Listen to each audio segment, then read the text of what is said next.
დავბრუნდით პირდაპირ ეთერში, როგორც მოგახსენეთ, ამჯერად უკვე სტუმრებთან ერთად, რა თქმა უნდა, ჩემი მხრიდან უპატიებელი იქნებოდა ის გარემოება, რომ სპორტულ ნოტაზეც არ მოგვეხდინა გადაწყობა. ამჯერად კი სტუმრად გვეწვია ბექა ვარდანიძე და შაქრო ლომსიანიძე, რომლებიც წარმოადგენენ რაგბის კლუბ არესის, რომელიც ასევე ჩვენი მეგობარი კლუბია, ქუთაისისთვის საყვარელი კლუბია და ქართულ რაგბში საკუთარი სიტყვა აქვს ნათქვამი და დარწმუნებული ვარ მომავალშიც იტყვის. როგორ გძანდებით ზურფესო სტუმრებო, თავს როგორ გწევთ? გავდივართ მოსამზადებელი ეტაპს და მძიმე დღეები გველოდება წინ. ეს მძიმე თქვენთვის თუ მოწინააღმდეგეებისთვის? ჩვენთვის ფიზიკური მომზადების ეტაპზე ვართ ეხა. შეკრებას ვაპირებთ წასვლას ბაკურიანში და მთლიან მომზადებას დავუთმოთ ფიზიკური კონდიციების ამაღლებას. კარგი, სეზონის განახლებამდე რა ხდება და როგორ მომზადებით, ამაზე ცოტა მოგვიანებით, იქამდე განწყობა მომახსენეთ, შობა ახალ წელს გილოცავთ, სასიამოვნო ნაყოფიერ და პროდუქტიულ წელს გისურვებთ და როგორ გადაიტანეთ ახლა ეს უქმე დღეები? კარგად, კარგი განწყობით დავამთავრებთ პირველი წრე სეზონის, მეორე ადგილზე ვართ.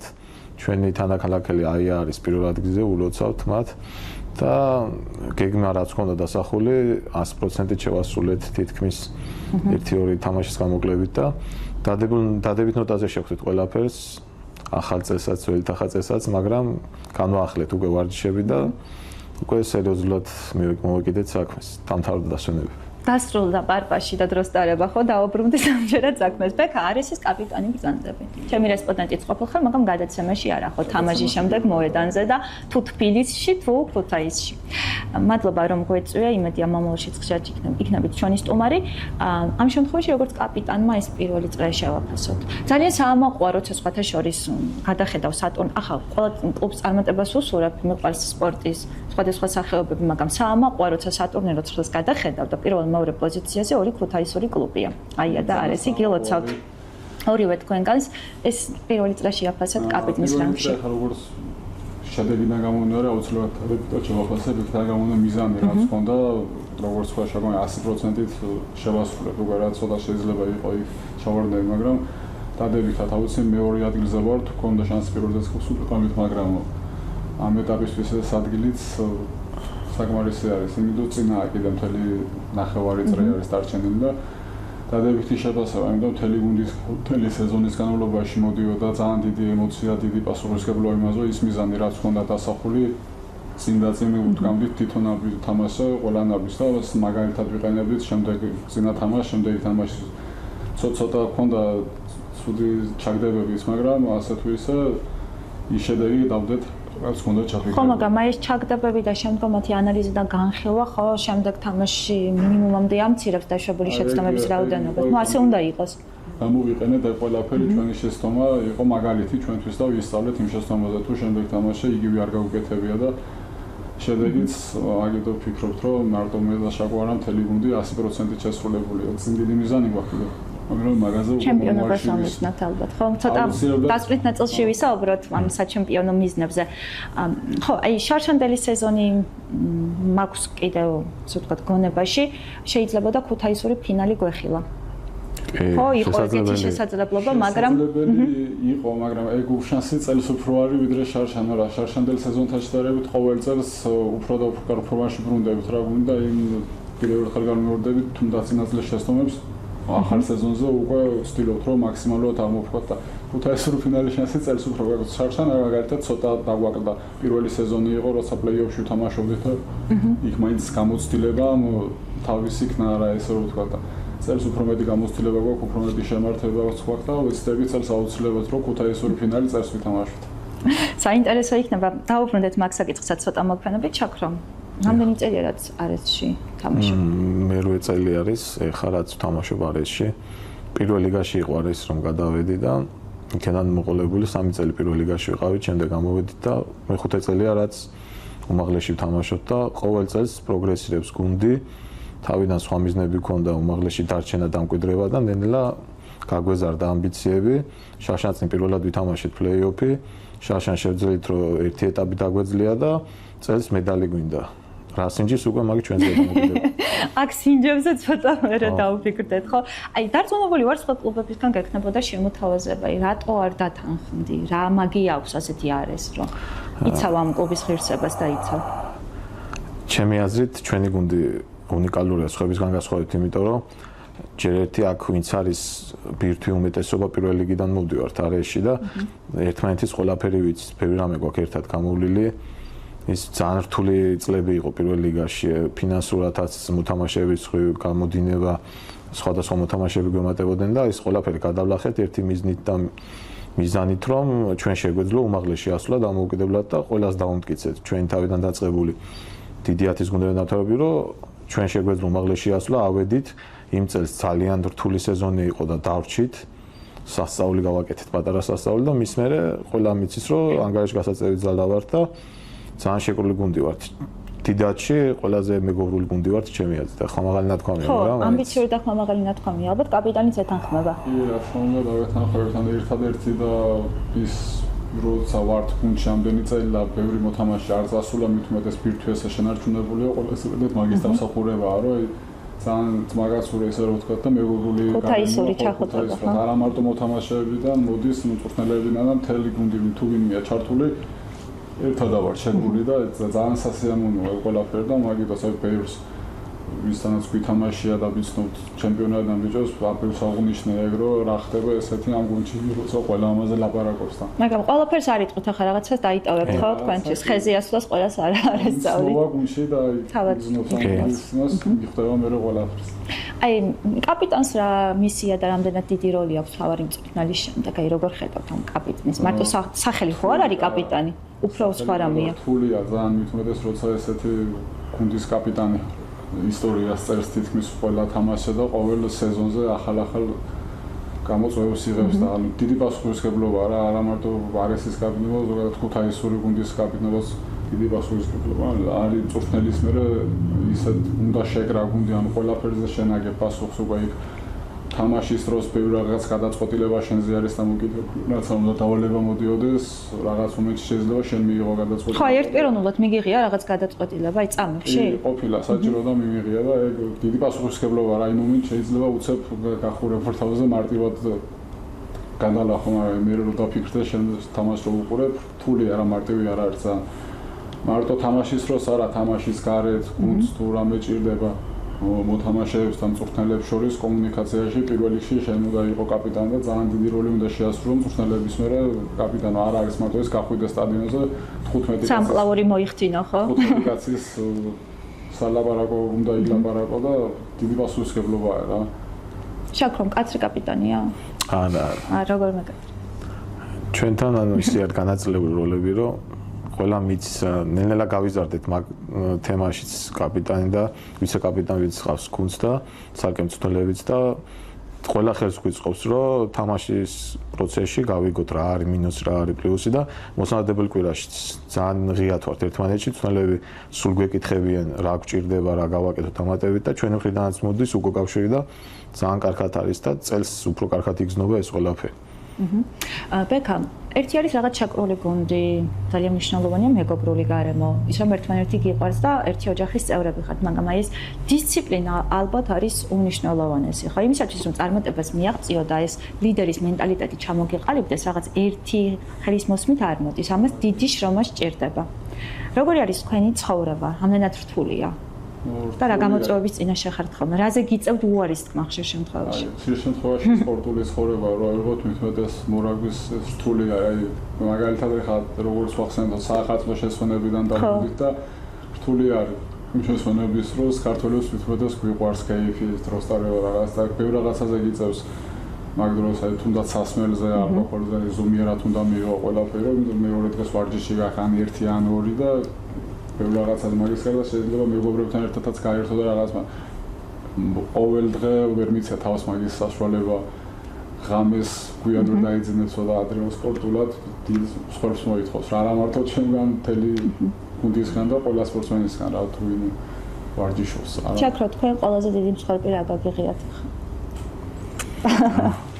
ან თავარი არის რომ ის ფორმა რაც ქონდა სეზონის ბოლოს დაიკავა რა და ძნელია მაგი ანუ ახალი წელიწადით ახალ ბევრი შესვენებები რომ არის მაგ ფონის დაკავება ძალიან ძნელია და მაგაზე მუშაობს ჩვენი ფიზიოლოგიური მწვრთნელი რომ მოვედით იმ კვირიდან უკვე აღწონა გაიგო რა იყო ჩვენი კონდიციები პირველ კვირას და მის მერე პროგრამები შეგვიდგინა და მუშაობთ რა მაგის აღდგენაზე თავარი პრობლემა მაგია, რომ პროფესიონალურ რაგბის და ზოგადად მოთამაშეს პირველ რიგში უნდა იყოს ფიზიკურ კონდიციაზე, რომ დააკმაყოფილო ის სტანდარტები, რაც თვითონ მოითხოვს შენგან და შემდეგ არის უკვე სათამაშო ელემენტები და სხვადასხვა ტაქტიკური მონახაზები. ბექა, რამდენად პოპულარულია რაგბი საქართველოში? რაგბი ჩვენი თამაშია, ეს სლოგანი გვესმის. ძალიან პოპულარულია, ესე რომ ვთქვათ, ჩვენი ჩემპიონატიც, ჩვენი ჩემპიონატამდე პოპულარული უფრო გახადა ჩვენმა ნაკრებმა, რომელიც სულ შედეგს დებს და ანუ წინ მივდივართ რა.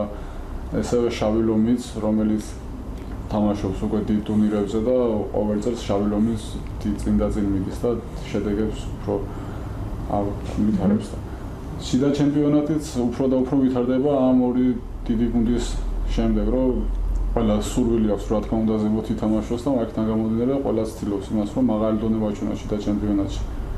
განვითარებული არის რა პოპულარობაც მოდის და მოდის ბავშვებიც უფრო და უფრო ინტერესდებიან რო უყურებენ თამაშებზე დადიან ყველა გუნდს ყავს თითქმის თავისი სკოლა, თავის საპატარა საფესტივალო ასაკიდან რო იწყება ადის უკვე ასაკობრივ ბელიგებში, ალიგებში და რაც უფრო დიდი გუნდი უფრო კარგ შედეგს დადებს და мотиваციას დაანახებს ამ პატარა ბავშვებს, იზრდება პოპულარობა უფრო და უფრო. წლების წინ შაქრო და გიორგი ჩიხლაძე იყვნენ ჩემი სტუმრები და თქვენ ბრძანეთ, რომ დიმა ფულაიამო შემომჩნია ბავშვობაშიო და რაგბის ინტერესი აქედანო წამოვიდა. თქვენ მინდა გაინტერესებთ რაგბით. როცა ამ სპორტის ამდენი სახეობა გვაქვს. რატომ მაინც დამიჯერეთ? ჩემი ბიძაშვილი ვარჯიშობდა რაგბში და მე უბრალოდ სპორტი მომწონდა, როგორც ეს შევხედე და აქედან გამომდინარე დავინტერესდი, რომ მივედი და ჩავერთე უშუალოდ რაგბში. იქ იმ ხელას სიყვარული მოდის, ძალიან ბევრ რაღაცას სწავლობ, მეგობრობას, მარაცობას და თვითონ სპორტმაც იმდანაც შემაყვარა თავი. აი მაგის მერე ჩართული ვარ უკვე სადღაც 13 წელია ამ სპორტში ვარ. და უკვე მე დიმა ფულაიამის ვახსენეთ, უშუალოდ დიმასანაც შეხება მქონდა ბავშვობიდან, ერთ გუნდში ვთამაშობდით, დავიწყე ირაკლი ჩუბინიძესთან და შემდეგ იყო პატარა წლების მერე დიმასთან გადავედით გუნდში, ერთ გუნდში ვიყავით და ერთად მოვდივართ რა, თითქმის მთელი თაობა ეს როგორც ჩვენ ტრენერებიც ისე არიან. ის გავგზარდა დღემდე თითქმის ისინი არიან ჩვენ გვერდის და ეს ისწავს ამ ყველაფერს, რომ ერთად შეკრულები ვართ და ვიყვარს არა მარტო ეს სპორტი ერთმანეთიც. აია, კარგი და სადაც სიყვარულია, იქ მტერი ვერას გვაკლებს რაც შაქრო. მოსამზადებელი პერიოდი უნდა დავიწყოთ, ჩემპიონატი როდის განახლდება და აი მოსამზადებელი პერიოდს რად გაივლით? ესე იგი, ჩემპიონატი 14-16-ია პირველი თამაში. ჩვენ ხსნით, მაგრამ გადადებული თამაშია ორში, აიას ოქტომბერს და ანუ ისინი გახსნიან გადადებული თამაში, მაგრამ ოფიციალურად 14-ში ჩვენი თამაშით იხსნება არმიასთან ქუთაისში, რომელსაც ზუსტად არ მახსოვს. მოსამზადებელი ეტაპი არის რამოდენიმე ეტაპად დაყოფილი, ძირითადად ფიზიკას უთმობთ, ფიზიკურ კონდიციებს, შემდეგ სათამაშო კვირის წინ გვექნება სპარინგები ერთმანეთში, ანუ დავხვეწავთ სათამაშო მონახაზებს, უკვე უშუალოდ კონტაქტზე გადავალთ. თვის ბოლოს ვაპირებთ ბაკურიანში წასვლას, ფიზიკური სბორი იქნება ესეც და შარშან გავიარეთ და ძალიან მაგარი შედეგი დადო. ზედიზედ 6-7 თამაში მოვიგეთ. მაგის ძალიან მაგარი შედეგი დადო და წელსაც იგივე გვინდა. გასაგებია.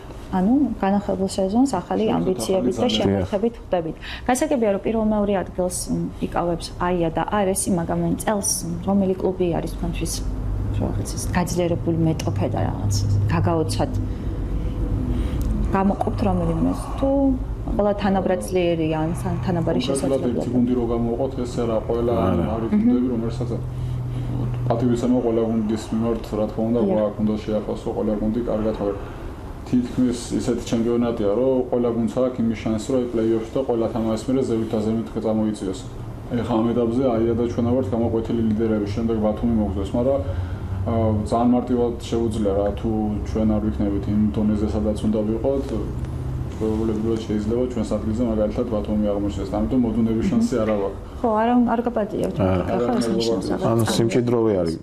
ძალიან დიდი სიმჭიდროვეა, ჯერ ჩამოყალიბებული არა 6-ეულის გუნდებიც, ანუ პლეი-ოფში ვინც ითამაშებს, ყველას აქვს შანსი, ძალიან კარგმა გუნდებმა ქულები დაკარგეს, მაგალითად ლელო ბოლოს წინ ადგილზე იყო რამოდენიმე ტური და ახლა თამაში მოიგო და ანუ მასაც აქვს შემოსვლა ეს შანსი 6-ეულში და ძალიან ბევრი გუნდებია. შაშან საერთოდ ჩემპიონი იყო 6-ეულის გარეთ. რუსთავის ხარები 6-ეულის გარეთ დასჭა. წინაწლის ჩემპიონი და ვერ გაიგებ, მოკლედ. არის რამოდენიმე გუნდი, ვინც თანაბრად არის და ჩემპიონატს იცით და რამოდენიმე გუნდი, რომელიც უბრალოდ 6-ეულში შესვლა უნდა. ხო, ნაწილობრივ ეს არაპროგნოზირებადი გარემო თქვენთვის რომ სულ ყოველთვის ტონუსში და ფორმაში იყოთ, უფრო საინტერესო უნდა იყოს წესით და რიგით, არ ვიცი თქვენთან მიმართებაში როგორ არის. ქუთაისი რომ ძალიან სპორტული ქალაქია, ამაზე მხოლოდ ჩვენ არ ვსაუბრობთ, თან ხვდებით სრულიად საქართველოს და არაფერი ისე არ ალამაზებს სპორტს და მათ შორის ფაქტს, როგორც გულშემატკივარი. აბა მათ ფაქტორზე ვისაუბროთ. ცოტა მაგა გულშემატკივრების თემა, ანუ ყველა თამაშობს ნოთ გულშემატკივრის ემოციას, ყოფნას, მაგრამ უფრო ძირითადად არის მაინც ოჯახის წევრების სამეგობრო საახლო. აი ისე არ არის, აი რასაც ქვია მართლა გულშემატკივრობა სტადიონი უნდა ივსებოდეს და ეგ ცოტა მაგ გვიჭირს რა. აი რა არის მაგალითად მიზეზი რას? არ ვიცი, ალბათ იმდენად დიდი ინტერესი მაინც შიდა ჩემპიონატის ეს კონკრეტულად ყველა თამაშმა ვერ გამოიწვია რა. მაგრამ როგორც კი აი შიდა ჩემპიონატი ყვება შაულომს და შემდგომ ბორჯღალოს. ანუ ზოგ თამაში არის არის ხო ერთ თამაში მოდის შეიძლება იყოს მაყურებლის დიდი რაოდენობა, შემდეგ თამაში იყოს ძალიან ცოტა და სტაბილურად არ არის შენარჩუნებული, სტაბილურად იყოს სულ მაყურებლის ისეთ რაოდენობა, რომ გამოხარს ამ სტადიონზე და გახედავ მაყურებელი ძალიან დიდ ემოციას იწვევს მოთამაშეს, როცა იქიდან გამხნევს და არის რა თქმა უნდა, რა უფრო მოუწოდებ, რომ რაც შეიძლება მეტი მოვინან თან ისეთ დროსაა თამაშები, რომ აი პარასკევი შაბათ-კვირას თითქმის ასვენების დროს უწევს. თან დასწრება თავისუფალი დასწრებას თან. კი ბატონო, შაქრო, ჭირდება ფან-კლუბი. უკეთესი იქნება. ჭირდება ფან-კლუბი, რასაც ახალგაზრდებს და არა მხოლოდ. პირველ რიგში ძალიან ბევრი ბავშვი დადის თამაში და ეს კარგია.